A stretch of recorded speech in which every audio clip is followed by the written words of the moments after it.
Hello students, previous topic में हमने ecological succession के टॉपिक को कंप्लीट किया था। आज हम इकोसिस्टम के लास्ट टॉपिक पर आते हैं, न्यूट्रेंट साइक्लिंग।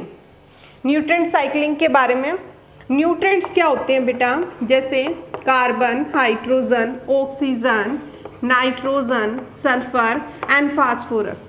ये वो न्यूट्रेंट्स हैं जो ग्रोथ, रिप्रोडक्शन एंड डेवलपमेंट में हेल्प करते हैं। इनकी कंटिन्यू न्यूट्रेंट साइक्लिंग होती रहती है इकोसिस्टम के अंदर। वो कैसे होती है इसके बारे में पढ़ना है हमें इस टॉपिक में। ये एलिमेंट्स मोस्ट इम्पोर्टेंट एलिमेंट्स हैं, मोस्ट इम्पोर्टेंट न्यूट्रेंट्स हैं जो ग्रोथ रिप्रोडक्शन के लिए नेसेसरी होते हैं। अगर ये इनकी साइक्लिंग नहीं होगी, न्यूट्रेंट की साइक्लिंग नहीं होगी इकोसिस्टम के अंदर, तो ग्रोथ, डेवलपमेंट और रिप्रोडक्शन से जैसे प्रोसेस जो है वो भी इनकम्प्लीट रह जाएंगे। ये जो न्यूट्रेंट्स हैं ये टू टाइप से अकर करते हैं। First is known as gaseous cycle and second is known as sedimentary cycle. Gaseous cycle जो कि एटमॉस्फेयर के अंदर से अवेलेबल हो जाती है हमें, जैसे कार्बन डाइऑक्साइड हमें एटमॉस्फेयर से मिल जाती है, और वो गैसियस फॉर्म में, जो कार्बन है वो गैसियस फॉर्म में एनवायरनमेंट में ट्रैवल करती है। तो जो गैसियस फॉर्म में अवेलेबल हो जाते हैं हमें उसे गैसियस साइकिल कहते हैं। Carbon, hydrogen, oxygen, nitrogen cycle are known as gaseous cycle. और जो अपने आप को फिक्स रखते हैं रॉक के अंदर, बड़ी बड़ी रॉक्स के अंदर अपने आप को फिक्स रखते हैं, वो कहलाते हैं, जो सेडिमेंट्स में पाए जाते हैं और फिक्स होते हैं, उसे कहते हैं sedimentary cycle. Due to weathering of rocks available होते हैं सॉइल को, और सॉइल से प्लांट को, और प्लांट से हम तक आते हैं, वो कहलाती है सेडिमेंट्री साइकिल, जिसमें आते हैं phosphorus and sulphur. Both type of cycle is known as biogeochemical cycle. Biogeochemical cycle, bio in living organism, geo from earth और soil, chemical in chemical form. Cycle मतलब repeated many times, known as biogeochemical cycle. Gaseous cycle के रूप में और sedimentary cycle के रूप में क्या कहलाती है? Biogeochemical cycle. इसमें आता है carbon, hydrogen, oxygen, nitrogen, phosphorus और सल्फर। ये जो साइकिल्स हैं ये फिर टू कैरेक्टराइजेशन की गई है इनकी, incomplete cycle and complete cycle in environment. एक तो कहलाती है कंप्लीट साइकिल, कंप्लीट जो हमेशा इस साइकिल के अंदर ही रहेगी, और हमेशा रोटेट करती रहेगी। जो न्यूट्रेंट्स है इसके वो कभी भी ब्लॉक नहीं होंगे, काफ़ी टाइम तक अवेलेबल ना हो, ऐसा नहीं होगा इस साइकिल में। ये हमेशा इसी साइकिल के अंदर रहेंगे। उस साइकिल को हम कंप्लीट साइकिल कहते हैं। जितनी भी गैसियस साइकिल्स होती हैं वो कंप्लीट साइकिल में आती हैं, जैसे carbon, nitrogen, oxygen and hydrogen. For example carbon dioxide जो है वो हमें एटमॉस्फेयर से मिलेगी, और एटमॉस्फेयर में ही एट लास्ट मिल जाएगी, मिक्स हो जाएगी। तो इस तरह से वो एक साइकिल के अंदर ही रहती है, जिसे कार्बन साइकिल बोलते हैं और कंप्लीट साइकिल बोलते हैं। बट इनकम्प्लीट साइकिल के केस में जो एलिमेंट्स हैं वो ब्लॉक रहेगा रॉक्स के अंदर फास्फोरस ब्लॉक रहेगी। जब इस रॉक की वेदरिंग होगी तभी ये सॉइल में ऐड होगी, और सॉइल से ये प्लांट्स में जाएगी, और प्लांट से हमें अवेलेबल होगी इन दी फॉर्म ऑफ फूड। जैसे प्लांट्स जो है वो फोटोसिंथेसिस करेंगे तब CO2 को फिक्स करेंगे कार्बन डाइऑक्साइड के फॉर्म में। तो जब हम उससे प्लांट पर जब हम डायरेक्टली और इनडायरेक्टली डिपेंड होंगे तो फूड के रूप में वो हमें अवेलेबल होगी फॉस्फोरस और साइकिल। तो ये साइकिल में बाद में आई है, पहले ये ब्लॉक फॉर्म में थी रॉक के अंदर। तो इस तरह की साइकिल्स जो ब्लॉक फॉर्म रखती हैं इनकम्प्लीट साइकिल कहलाती हैं। तो ये हमने साइकिल के इंट्रोडक्शन के बारे में पढ़ा। एक क्वेश्चन जो HPSC के अंदर, CBSE के अंदर पूछा जाता है कि what is standing state, what is standing state? ये क्वेश्चन काफ़ी बार आ चुका है। स्टैंडिंग स्टेट और स्टैंडिंग क्रॉप में डिफरेंस बताइए। तो स्टैंडिंग स्टेट क्या होता है बेटा? Nutrients present in soil in a particular time is known as standing state। Standing crop के केस में हम कहेंगे कि बायोमास प्रेजेंट है किसी भी ट्रॉपिक लेवल का, वन ट्रॉपिक लेवल का पर्टिकुलर टाइम में, तो उसे वहां हमने कहा था पिरामिड ऑफ बायोमास के अंदर स्टैंडिंग क्रॉप। यहाँ हम कहेंगे standing state, nutrients present in soil in a particular time. कितने न्यूट्रिएंट्स प्रेजेंट है सोइल के अंदर एक पर्टिकुलर टाइम में, वो उसकी स्टैंडिंग स्टेट कहलाएगी। ये क्वेश्चन डिफरेंस के रूप में या 1 मार्क्स के अंदर अक्सर पूछा जाता है कि स्टैंडिंग स्टेट और स्टैंडिंग क्रॉप क्या होते हैं। अब बताइए कि कौन कौन सी साइकिल्स हम पढ़ते हैं, जो हमारे सिलेबस में है। गैसियस साइकिल में हम कार्बन साइकिल पढ़ते हैं, नाइट्रोजन साइकिल पढ़ते हैं। नाइट्रोजन जो है वो हैवी फॉर्म में मौजूद है एटमॉस्फेयर में, वो हम इस चैप्टर में नहीं पढ़ते क्योंकि नाइट्रोजन साइकिल हमने मिनरल न्यूट्रिशन में +1 के अंदर पढ़ा है। इस चैप्टर के अंदर हम कार्बन और सेडिमेंट्री साइकिल में फास्फोरस साइकिल को लेते हैं, कार्बन एंड फास्फोरस साइकिल को लेते हैं। नाइट्रोजन साइकिल के बारे में हमें पता है कि नाइट्रोजन हैवी फॉर्म में मौजूद होती है एटमॉस्फेयर में। नाइट्रोजन को नाइट्रेट एंड नाइट्राइट की फॉर्म में कन्वर्ट करके फिर प्लांट को अवेलेबल करवाया जाता है और फिर वो हैवी फॉर्म में एटमॉस्फेयर में मिक्स हो जाती है, जिसे डीनाइट्रिफिकेशन बोलते हैं। इस चैप्टर में हम डिस्कस करेंगे कार्बन साइकिल को एंड फास्फोरस साइकिल को। Firstly we discuss about the carbon cycle के बारे में पढ़ते हैं आज हम। कार्बन साइकिल कार्बन जो है हमें पता है हमारी बॉडी के अंदर अगर ये बोला जाए कि सबसे ज़्यादा कौन सा एलिमेंट मौजूद है तो यही कहा जाएगा कि हमारी बॉडी के ड्राई वेट में जो सबसे ज़्यादा एलिमेंट मौजूद है 49% ड्राई वेट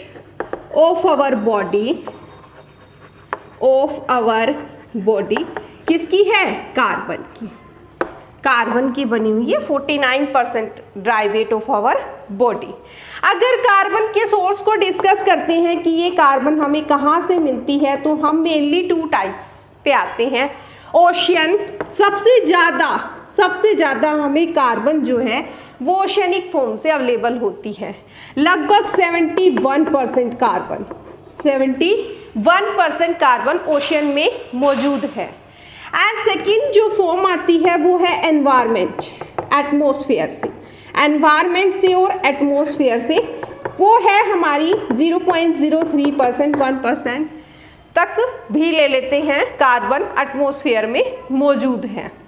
किस तरह से कार्बन साइकिल फॉर्म होती है?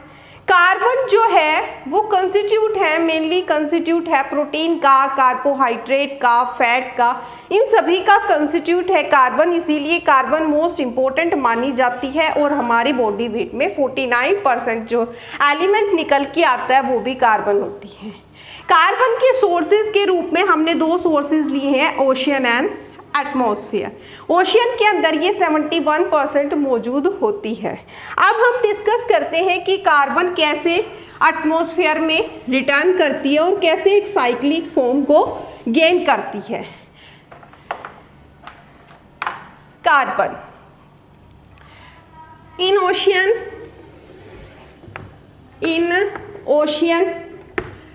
फाइटोप्लैंक्टोन्स inland on land tree in ocean phytoplanktons photosynthesis करते हैं और ओशियन में जो कार्बन है वो हमें फाइटोप्लैंक्टन से अवेलेबल होती है। फोटोसिंथेसिस के थ्रू या वाटर से लेते हैं CO2 को, ट्री भी फोटोसिंथेसिस के थ्रू एटमॉस्फेयर से CO2 को लेते हैं। ये तो है कि एटमॉस्फेयर से CO2 को लिया जा रहा है, CO2 from atmosphere. Plants gain CO2 from atmosphere in the process photosynthesis, in the process photosynthesis. Phytoplanktons also do photosynthesis and take CO2 from the ocean, with the help of photosynthesis. But when plant and phytoplanktons do respiration, then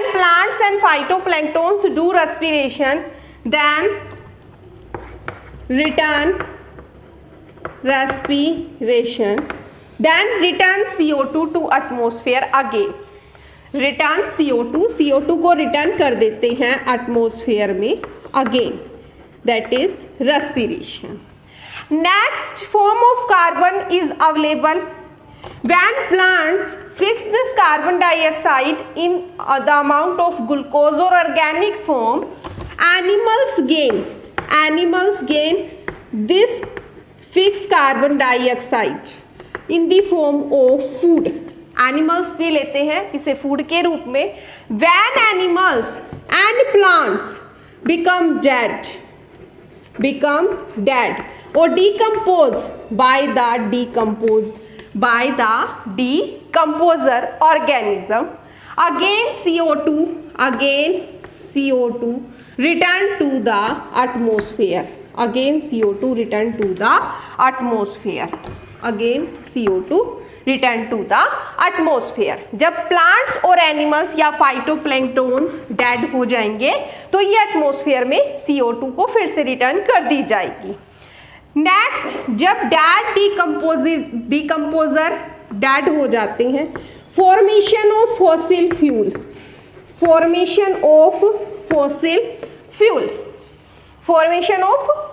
fuel dead plants, animal या phytoplankton जब decompose हो जाते हैं तो CO2 again environment में add कर दी जाती है। एंड नेक्स्ट प्रोसेस है कि formation of fossil fuel. When you burn this fossil fuel, burning of fossil fuel, हमें अच्छे से पता है जब भी हम कोई चीज़ बर्न करते हैं तो कार्बन डाइऑक्साइड की अमाउंट प्रोड्यूस होती है और वो एटमॉस्फेयर में अगेन ऐड हो जाती है, again add in atmosphere when we burning this fossil fuel. Next, when dead plants and animal settle to the bottom, formation of fossil fuel occur. Next, formation of limestone also occur at the sediment. Limestone also release carbon dioxide into the atmosphere. Limestone again release the carbon dioxide into the atmosphere. Next, aquatic form of organism also release carbon dioxide due to respiration and again through respiration add this carbon dioxide into atmosphere. This is our carbon dioxide cycling, nutrient cycling of carbon dioxide. Repeat again. When phytoplanktons fix the carbon dioxide, use the carbon dioxide in photosynthesis. All land tree use carbon dioxide in photosynthesis. When phytoplanktons dead, with the help of decomposer, return to the carbon dioxide into the atmosphere, and with the help of respiration also return carbon dioxide into the atmosphere. Secondly, animals take this carbon dioxide fixation form from the plant. With the help of respiration, animals also remove carbon dioxide into the atmosphere. Animal become dead. Decomposer that the decaying material and release carbon dioxide and formation of fossil fuel occur. Formation of fossil fuel occur. When we burn this fossil fuel, again carbon dioxide release into the atmosphere. Aquatic organism also release carbon dioxide due to respiration and release carbon dioxide into atmosphere. That is our carbon dioxide cycle. Carbon किस तरह से available हुई plant को, जो main origin source रहा इसका वो था ओशियन, एंड बाकी फॉर्म जो इसकी मौजूद है वो एटमॉस्फेयर में है।